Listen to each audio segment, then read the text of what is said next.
In a small town deep in the woods stood an old orphanage, abandoned for over 20 years. People said that after the fire, the one that killed all the children and their caretaker, no one had ever gone inside again. Only the wind whispered through the shattered windows.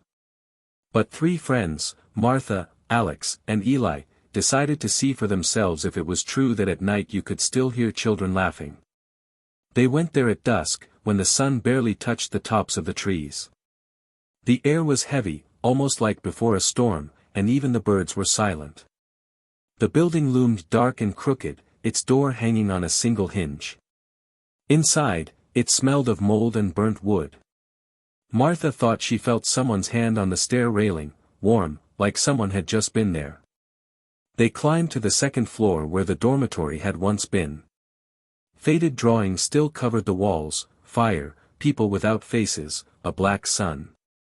Alex laughed, saying some kids must have scared each other back then, but his laugh sounded strange, almost like it wasn't really his. In the corner stood an old mirror, clouded with age.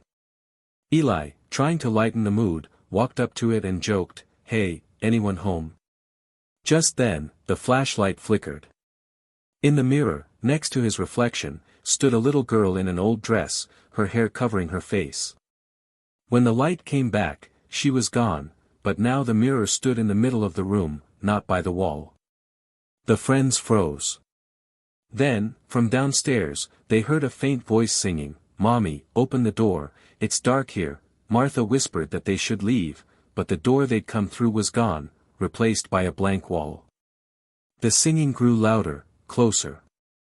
Then something began to crawl out of the mirror, first a hand, then a face with no eyes. Eli tried to scream but no sound came out. In the last flicker of the flashlight, Martha saw their reflections in the mirror, the three of them, standing still, faces empty. And behind them, something moved. And it began to smile.